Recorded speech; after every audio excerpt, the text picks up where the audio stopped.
Halloween is almost here. Reddit. I want to hear about the most paranormal experiences you've ever had. If you enjoy these stories, don't forget to like, share, and subscribe. I used to be a total skeptic about ghosts, spirits, UFOs, and all that. I believed that everything could be explained logically. But everything changed about 2 years ago when a late night adventure turned into something truly haunting. It was a hot summer night, and my friend and I were feeling bored, stuck in our small town. We had nothing to do and decided to take a late night drive to shake things up. So, we grabbed some cigarettes, jumped into the car, and headed out. Our destination? The top of a mountain about an hour away. At the top, there was a restaurant and bar, though we knew it would be closed at this hour. As we drove, the excitement built. The road twisted and turned as we climbed higher.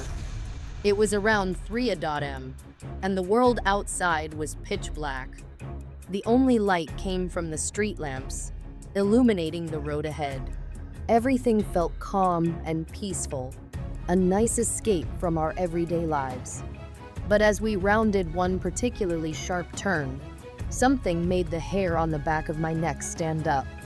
I caught sight of a figure sitting on a boulder right at the edge of the road.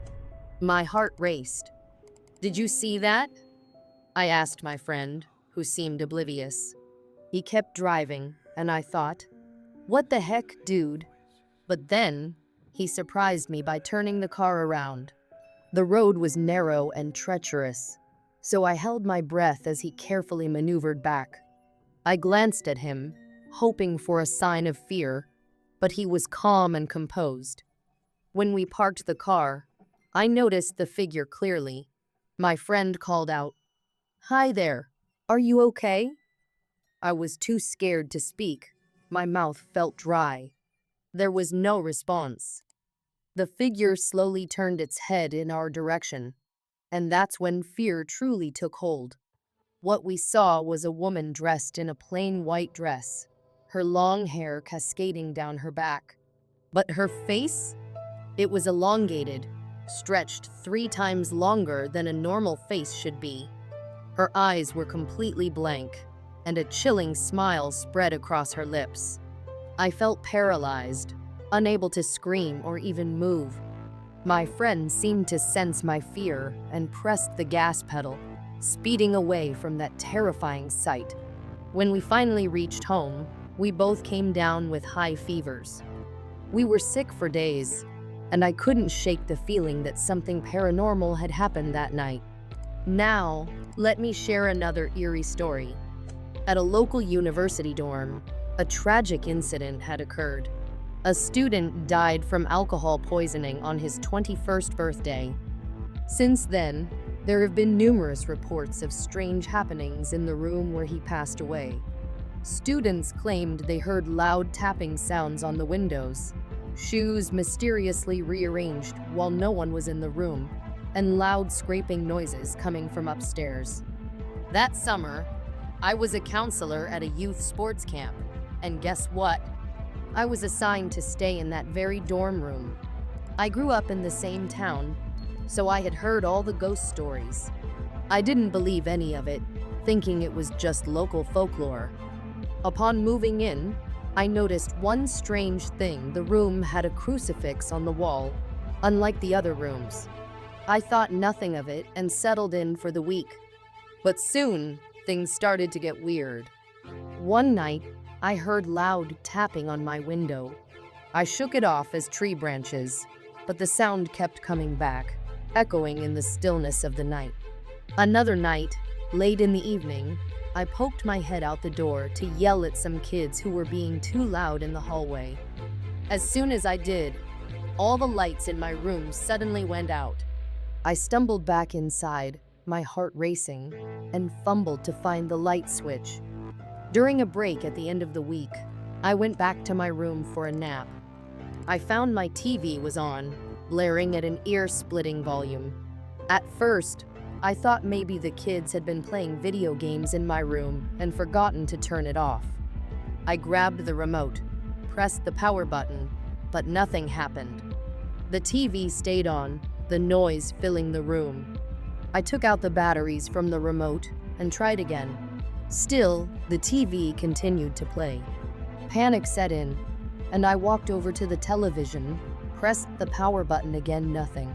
I turned the volume down, nothing. Finally, in desperation, I unplugged the TV. Yet, to my horror, it still wouldn't turn off. I was completely freaking out. I unplugged the cable, thinking maybe there was some weird surge keeping it on, but no luck. I stood there, holding the TV power cord in one hand and the remote in the other, watching the TV continue to play. I sprinted from the room, found another counselor, and dragged him back to show him. When we returned with the camp director, the TV was mysteriously off. It was as if the ghost had decided it was time to stop watching daytime television.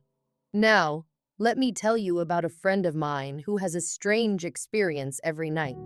He tends to wake up in the middle of the night and go back to sleep shortly after. The odd part? He always wakes up at precisely 3:38 a.m., and shortly after, he hears a horrific howl, like a powerful scream, that lasts about 10 seconds. I wish I could say he was just imagining things, but after crashing at his place one night, I woke up just after he did. "Did you hear that?" he asked. I nodded, my heart racing. The scream was like nothing I had ever heard before. I felt a wave of fear wash over me, and we both just lay there, wide-eyed in disbelief. During a time when my twins were just 2 months old, my wife and I faced sleepless nights.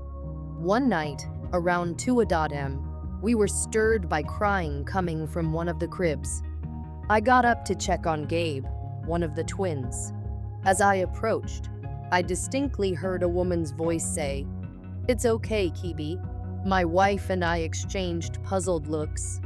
Neither of us had spoken. To this day, we have no idea where that voice came from, but it wasn't either of us. I've never been a believer in the paranormal, but this experience felt different. I even wrote it off for years until a thread on Reddit reminded me of it. When I was a kid, I had a best friend who lived about 3 miles away. We often walked or biked to each other's houses, and our route took us through a thick forest with a deep ravine in the middle. One winter day, I decided to hike to his house.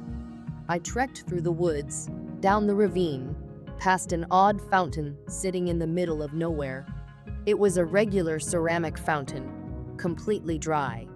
I made my way back home, but when I reached my yard, I was baffled.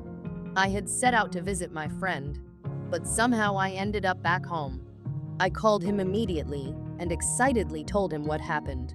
He sounded freaked out and replied, "Dude, you're kidding me. That happened to me last week on my way to your house." Over the next couple of years, we both had this experience several times, especially during the snowy winters. It was always the same, hiking through the woods, down the ravine, past that fountain, and ending up back at home. We decided to go on some hiking trips together to see if it would happen again. On one particularly cold winter day, we set out on the usual route, and sure enough, we ended up back at my house again. It was unreal. On the second trip, we were already sick of the weirdness and opted for a different route to avoid the ravine. It took longer, but we made it to his house without any glitches. After that, we abandoned the hiking experiment and decided to play Atari for the rest of the afternoon. The next day, I took the standard route back home alone, but when I avoided the fountain in the ravine, I found my way home without issue. It didn't feel exciting, more like a strange coincidence, until one day, my best friend's mother tragically took her own life. After that, I never experienced the travel anomaly again. I think it might have been because my friend withdrew after his mother's death, and we saw each other less and less. Our adventures in the woods faded away, and eventually, we lost touch completely.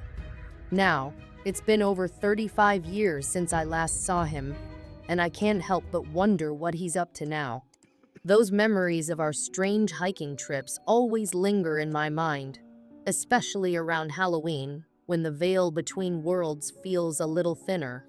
Several years ago, when I was a freshman in high school, I went through a heart-wrenching experience.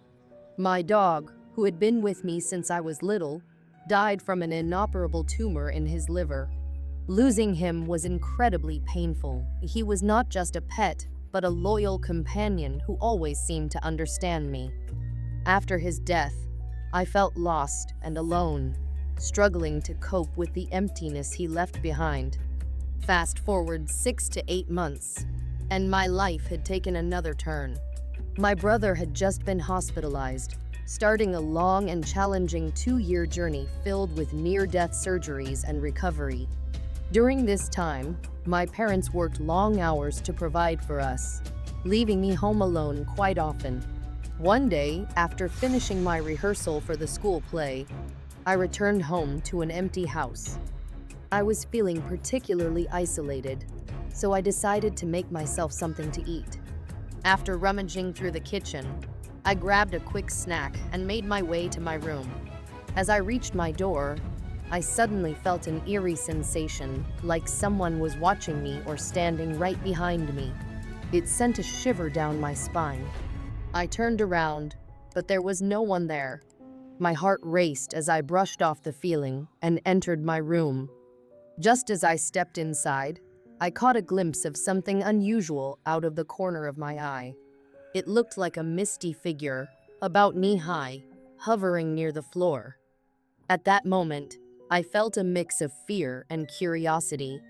I was slightly creeped out, but I tried to shake it off, convincing myself that it was just my imagination playing tricks on me. I settled onto my bed, still staring at the door, trying to make sense of what I had seen. I left the door ajar, wanting some fresh air, but also hoping to feel connected to the outside world. Suddenly, without warning, the door gently pushed open, just like my dog used to do when he wanted to come inside.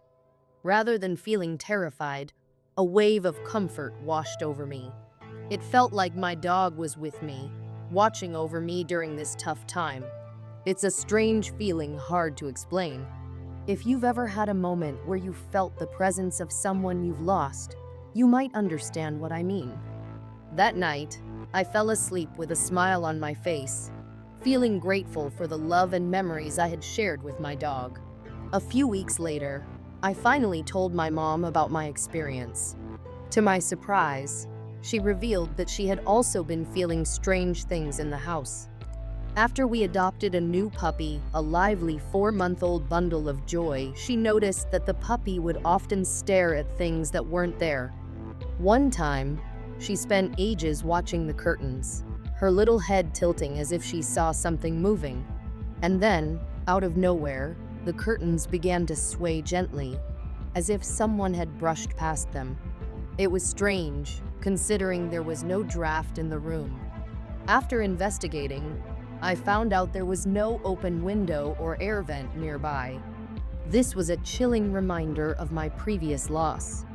We had rescued our first dog from a life of neglect, and he had become a part of our family, fiercely loyal and protective. Despite the weird occurrences, I cherished those memories and felt grateful for our new puppy. But I couldn't help but think about the connection between our old dog and the strange happenings around the house.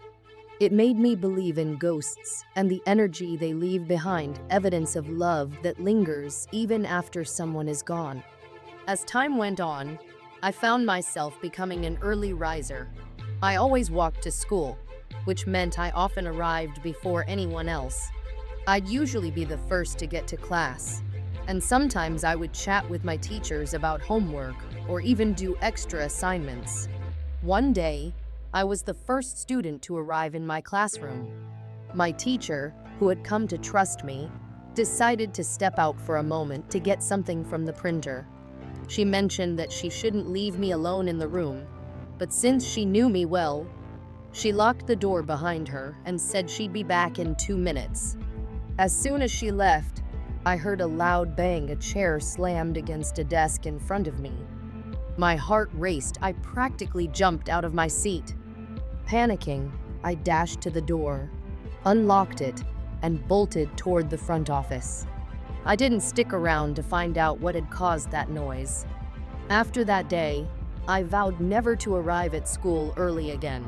When I turned 11, I entered a bizarre phase in my life where I felt exhausted all the time. I began having incredibly vivid dreams that felt real. It was as if I never truly slept, and I would wake up feeling drained. In these dreams, I was a girl named Cheryl, a 16-year-old living in Texas during the 1980s. I was living a life completely different from my own. At first, the dreams seemed harmless. I would wake up as myself, but during the night, I was Cheryl, going through her daily routine. I would have breakfast with her family, attend school, take classes, and talk with her friends. Everything felt so real that I sometimes had trouble distinguishing between the two lives. These dreams started out slowly, maybe once or twice a week, but soon escalated to every single night. In the real world, I began falling asleep in classes, struggling to keep my eyes open. My teachers noticed and were concerned. I was prone to migraines anyway, but now they were getting worse. I felt weak, completely drained, and often sick. The dreams weren't particularly scary, but the pressure was immense. I was attending high school classes that I had never learned about because I was only 11. I found myself trying to fit in with Cheryl's family and friends, but I didn't recognize anyone. I had to learn everything on the spot, and it was overwhelming. As the weeks passed, the dreams intensified. I learned about subjects I hadn't studied in real life, absorbing knowledge as if I were living Cheryl's life.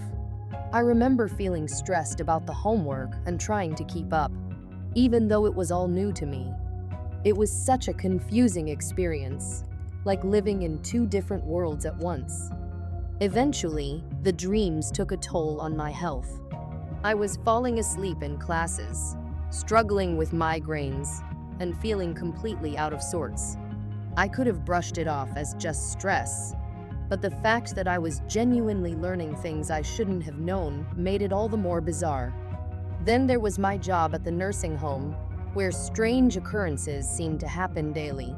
One day, I noticed socks moving across the hallway on their own, cupboards mysteriously opening and closing, lights flickering on and off, and even washing machines filling up with ice-cold water without explanation. The most unusual activity was in the Alzheimer's unit, which seemed to have a life of its own. One night, while working, a call light kept going off in one of the residents' rooms, followed closely by the bathroom sensor being tripped.